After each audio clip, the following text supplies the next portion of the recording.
Hello, welcome back to Surface Explorer Record.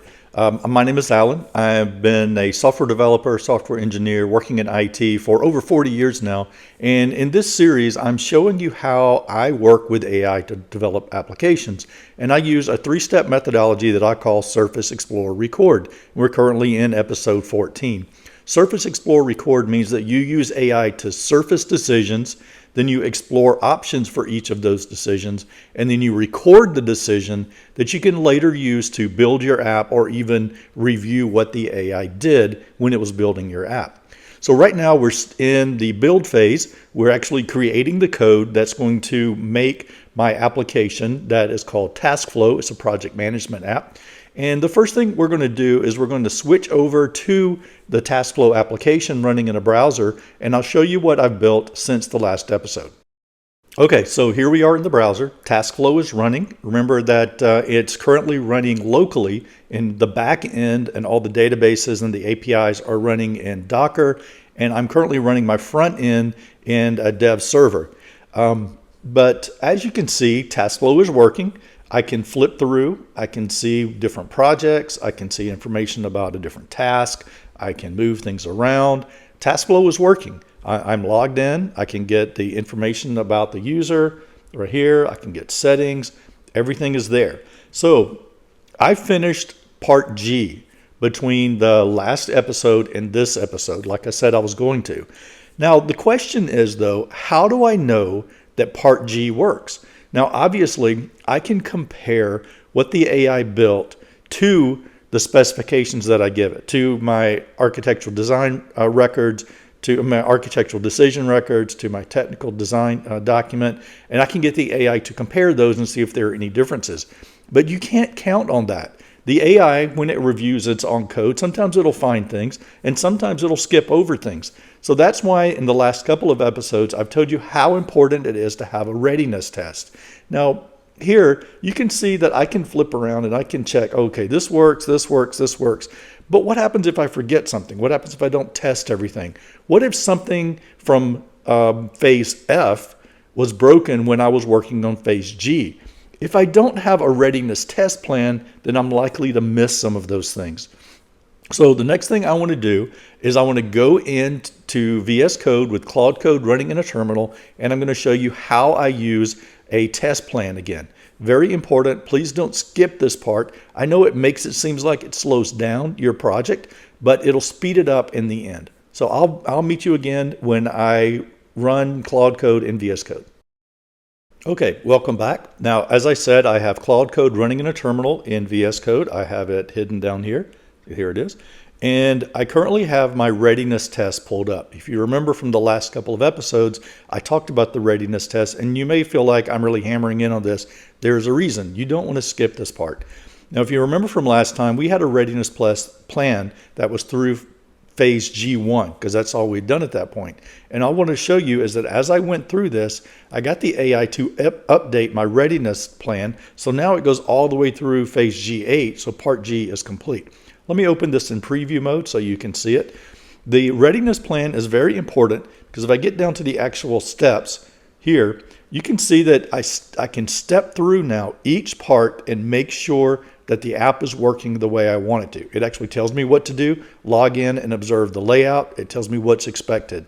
I can go down to, here's the login, make sure that the layout is correct, make sure that I can log in using that. So everything is set up here. Sign up, make sure you can sign up. Password reset, make sure you can reset your password. I mean, as you can imagine, if you do your authorization in, say, phase 3, and you check it and you say, okay, good, I can log in, I can change my password. When you get to phase 6, if you've done something that all of a sudden has broken that, you may not know it until you send this out to a customer, and all of a sudden the customer tells you, hey, the password reset doesn't work. If you have a readiness test plan like this, then you check it each time something changes, and you know that that happy path's still working, that password reset still works, that the emails are still arriving like you want, that nothing is broken in later phases of your implementation. So this is why the readiness test is very important. I know it's manual, I know it's tedious, I know you just want to give it to the AI and say, hey, go do this. If you do that, you're setting yourself up for failure later on, because your users will find it and it'll make things look really bad for you in your application when all of a sudden something doesn't work that has worked for you in the past. So this is the readiness test. That's why it's so important. Now, I had started Claude Code earlier, and I did my pickup command. If you don't remember what the pickup command is, go back a few episodes. But again, the pickup command just tells Claude to look at the implementation plan and the implementation status file, find out where we are, look at the Git history, find out what's been done, and then give me an idea of what's been done and what we should do next. Notice it says what's next is part H. We finished with part G, and it recommends starting with H1. So let's just pull up our implementation status real quick, just because we want to keep track of everything. Again, I'll put it in preview, and notice what this says, that everything is complete down through part G, and we haven't started part H yet. That's exactly what we just saw in the pickup command. So let's scroll down to part H. Here we are in, went a little too far. Here we are in part H. Now notice it says that we're going to be working on cross-cutting issues related to the front end. Cross-cutting issues are things that work between or integrate between different parts of the front end. So this is where it's going to be working on some of these integration issues to make sure that they work and to add those features. So what I'm going to do now, let's just close out my status plan, and I've confirmed that is what I want to do. So I'm just going to say enter plan mode and implement, I can't spell, phase H1, and that's it. Now at this point, Claude is going to start looking at my implementation plan, and since I told it to enter plan mode, that means that it's going to take more time, more research, making sure that things are copacetic, that things are correct in my implementation plan. It doesn't mean you won't make mistakes. Claude will make mistakes. That's the way AI works. Remember that AI doesn't really follow instructions. It's following patterns. And the instructions, the commands, the prompts that you give it, the documentation you give it, is part of the patterns that go into it. So the better context you give it, the better specs, the better prompts, then yes, the more likely it is to follow your instructions, because the patterns are going to match better. But it doesn't mean that it will follow your instructions.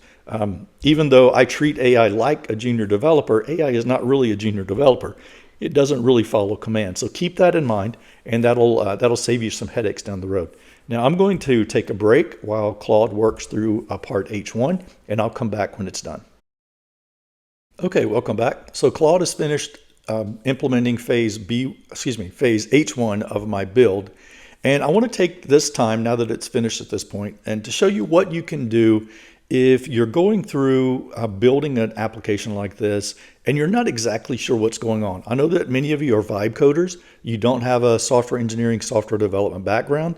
You don't really understand all the technical details that are going into this, and that's okay. But what I'm suggesting is that you use these times as a way to learn what is happening.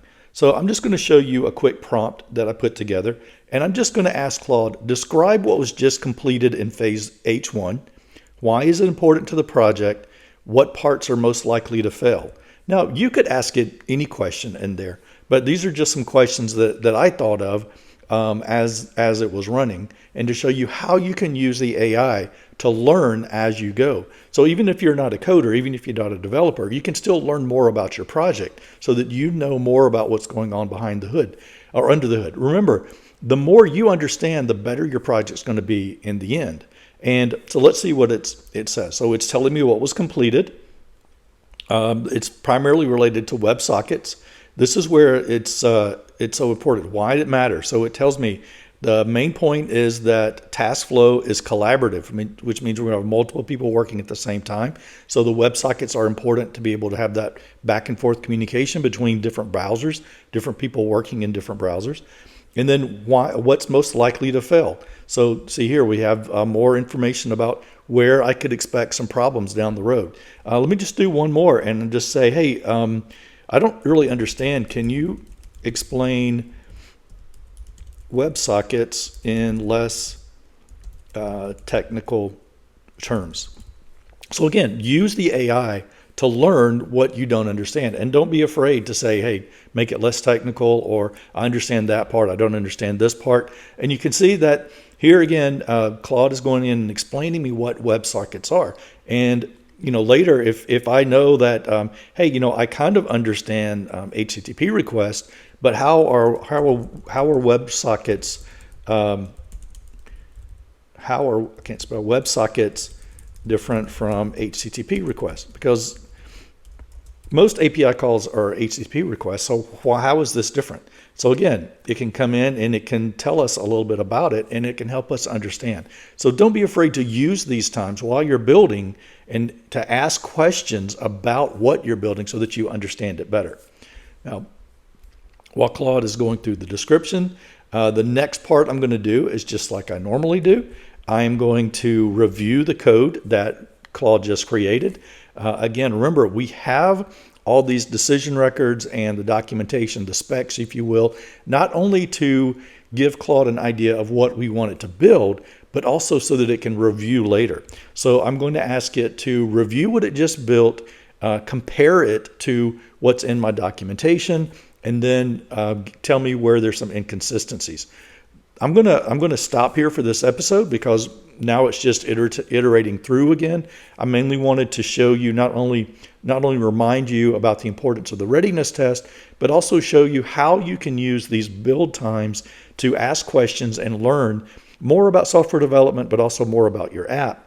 Next, after the review, I'll get it to create the, after we fix the inconsistencies, I'll get it to update the readiness test again, and then I'll just move on to phase H2. And I'll just step through that just like I do every step of the phase. And I haven't decided yet if I'm going to go all the way through phase I and finish the project at this point. I'll go through and look more detail what I is, and then decide whether or not in the next episode we'll pick this up after the build is complete, or if we'll complete the build in episode 15. So thanks for joining. I hope you'll come back next time, and I hope you're enjoying and learning a little bit. Drop me a comment and let me know what you've learned. Thank you.